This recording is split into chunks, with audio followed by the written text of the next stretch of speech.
There is not a week that goes by that I don't get several appeals for worthy causes.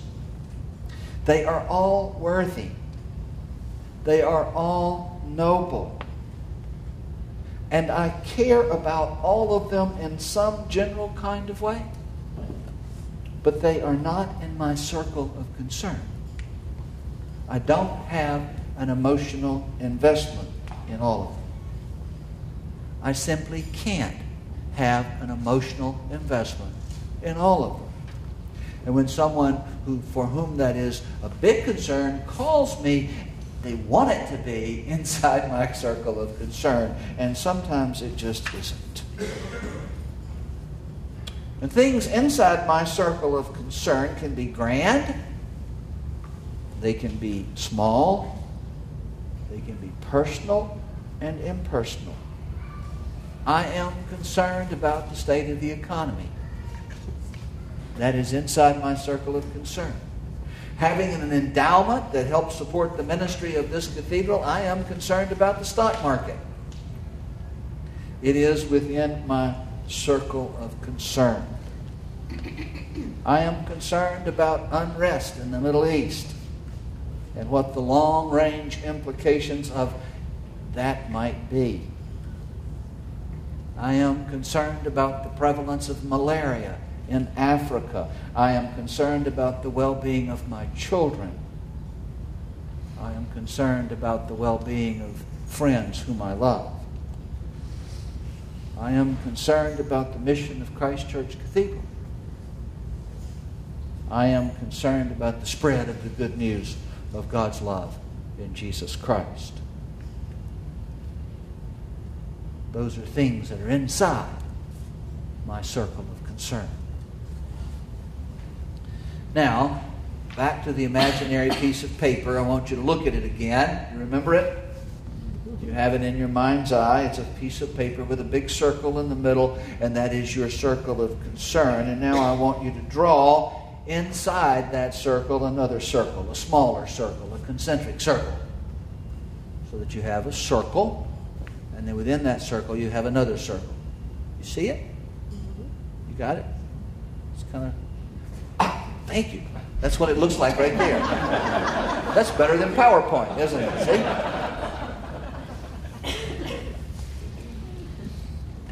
That second circle, that smaller circle,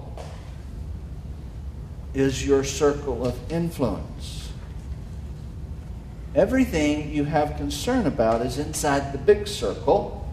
The things you have some control over are inside the circle of influence. There are some things that you have concern about over which you have no real control. Things that you really just can't influence. I probably have some influence on the stock market, but not a whole lot. I am probably not going to determine what happens to the Dow tomorrow, unless, of course, prayer does work in that particular area. Events in the past, things that have happened in your history, are examples of things that may be in your area of concern, your circle of concern, but they are outside your circle of influence. You may regret them. You may resent them. They may have an emotional impact upon you. You just can't do anything about them. You have no influence. Now, Stephen Covey wants to make the point that to be proactive, to take responsibility for your life, habit one is to focus your time and your energy on your circle of influence.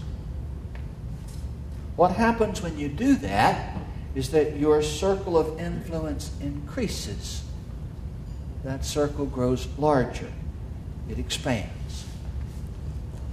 Much of the world around us encourages us to focus most of our time and energy on concerns that are outside our circle of influence, things that we can do nothing about. And So we focus our behavior, our attitudes, our responses on the behavior of other people. We focus on their shortcomings, their blind spots. We focus on the problems in the world around us. We focus on the weather. We focus on our mistakes. We focus on the things outside our circle of influence. I believe we do that because it reinforces our sense of victimization. It reinforces the belief that things are done to us. And it relieves us of the responsibility of choice and action.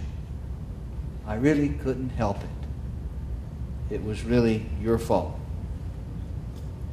And the irony is that the more we do that, the more it reduces our circle of influence. We have less and less power.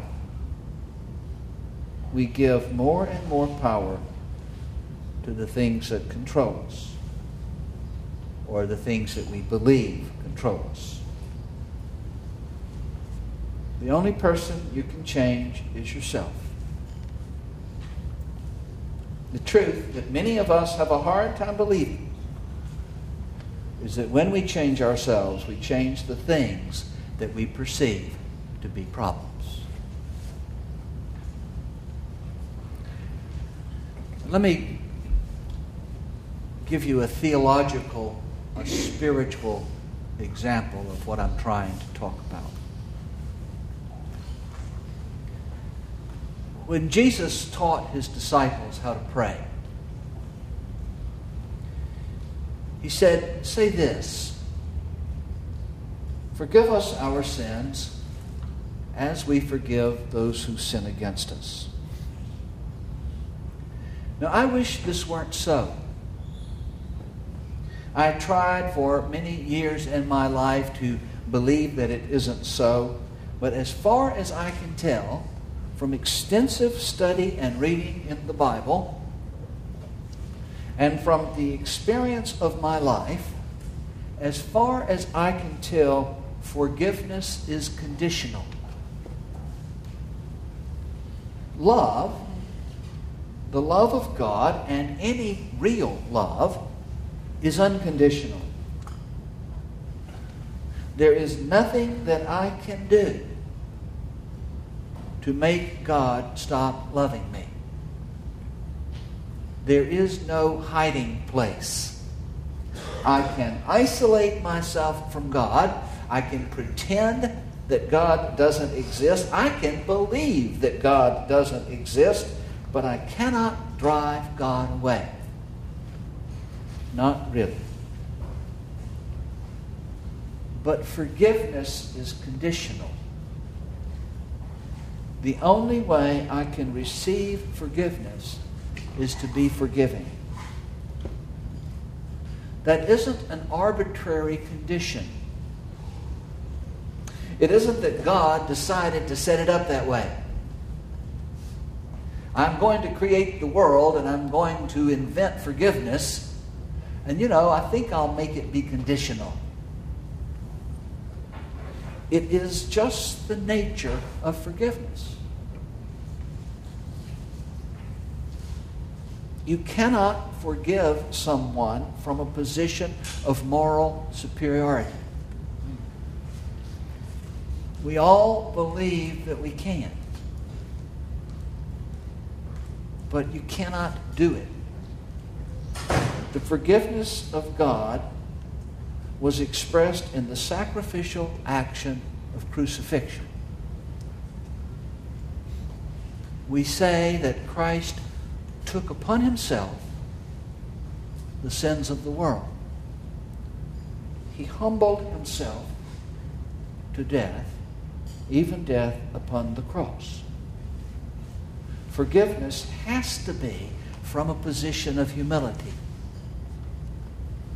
Otherwise, it is something other than forgiveness.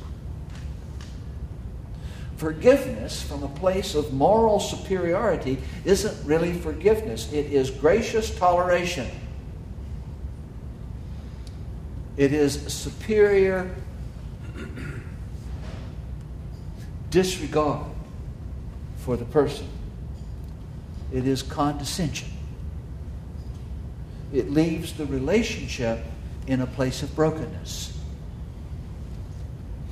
It demands regret from the one being forgiven. It demands that the other person change in order to preserve my sense of superiority. I forgive you, but don't let it happen again. I forgive you on the condition that it doesn't happen again. I forgive you if you are sorry enough. But real forgiveness begins from within. It requires that I change myself. It is within my circle of influence that I change myself. I have to let go. I have to let something die. If you find it difficult to make that change, if you find it difficult to forgive, if you find it difficult to let something go, begin with a serious consideration of what you need to be forgiven for. That is the starting place.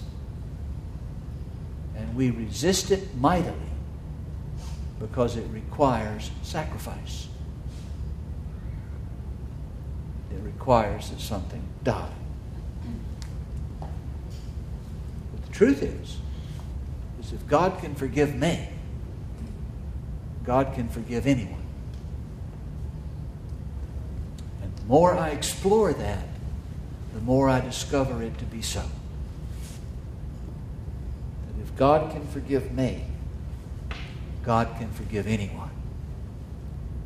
And the more I come to know the depth of God's forgiveness for me, the more willingness I discover to forgive others. Forgive us our sins as we forgive those who sinned against us. Forgiveness is conditional. But the other side of that conditional aspect of forgiveness, the good news, is that the more you forgive, the more you forgive. It's a reinforcing cycle. The more you are forgiven, the more you forgive. The more you forgive, the more you are forgiven. The more you are forgiven, the more you forgive.